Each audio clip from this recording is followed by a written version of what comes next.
Hi everyone, it's Tatyana from Tatyana's Everyday Food and welcome back to my kitchen. It's been a while, but I am back with another macaron recipe. Today I'll be making my chocolate pomegranate macarons, a chocolate shell filled with a pomegranate buttercream filling. And the combination of the flavors is just killer good. If you're looking for a new macaron recipe, you've got to give this one a try. I'm going to start with my dry ingredients first. So into a food processor, I'm going to add 1 cup of almond flour. Now today I'm giving these measurements in cups. I actually do measure these out in grams, and you can find the gram measurements on my website. 3 tablespoons of dark cocoa powder and 2 cups of confectioner's sugar. Close this with my lid and pulse this for about 30 seconds. And now I'm going to sift the dry ingredients into my mixing bowl. And you want to do this to ensure that you don't get any clumps in your batter.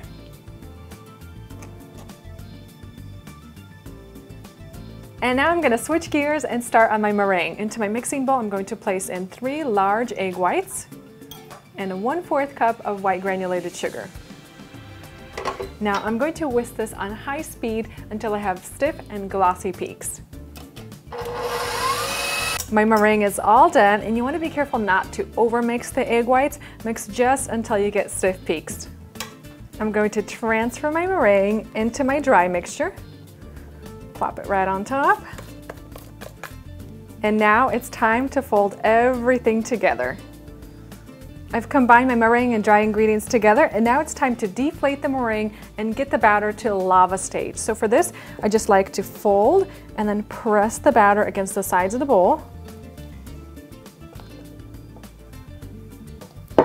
And you know you've reached the right consistency when your batter ribbons off of your spatula, and it should settle back down on itself within 15 seconds.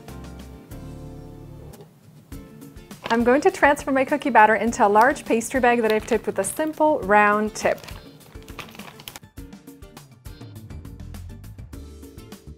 And now for the fun part, it's time to pipe our macarons. So I've lined 2 baking sheets with some parchment paper, or you could also use the rubber mats. And then you just want to pipe even-sized dollops onto your paper.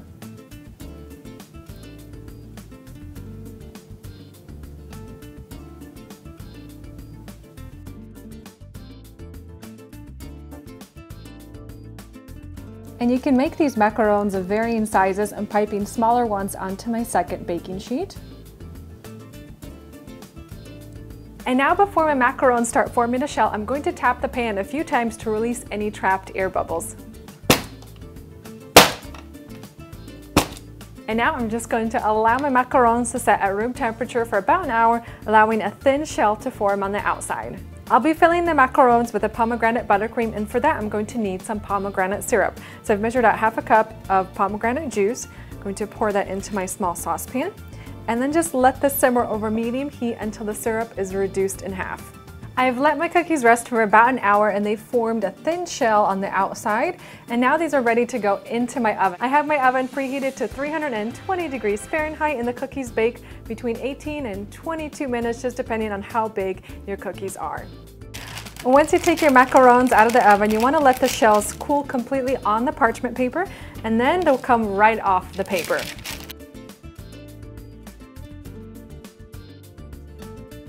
And while I'm waiting for all of my macarons to cool completely, I'm going to get started on my pomegranate buttercream. I've softened 1/2 cup of butter in my mixing bowl, and I'm going to use my mixer to mix it until it's light and fluffy.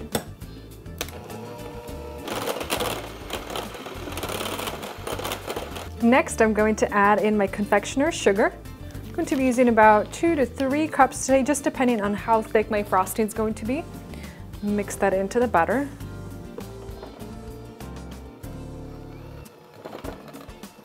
And now it's time to add in that pomegranate syrup. I've let it cool completely.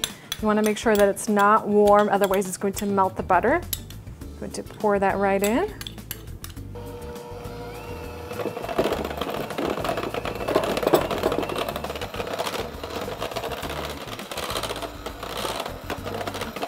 I transferred my frosting into a pastry bag tip with a Teco tip number 823, and then just swirl on that frosting.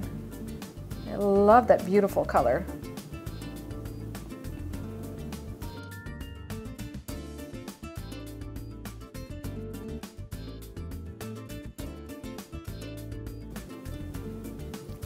And I'm going to do the same thing for my smaller ones.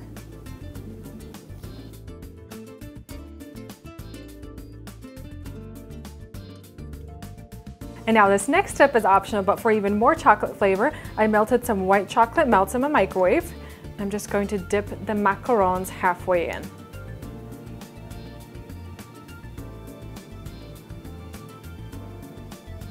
Set them back down on the parchment paper.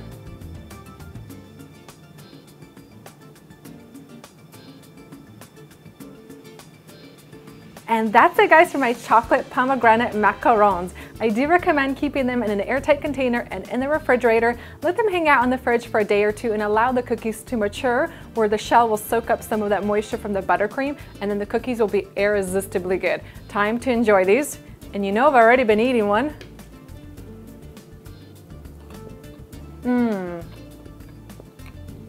The combination of flavors in these macaron cookies is so good and so well balanced. You guys are going to love the sweet chocolate shells combined with that tart pomegranate buttercream. This is definitely a new macaron flavor to try. Hope you guys have enjoyed this video recipe, and I'll see you next time.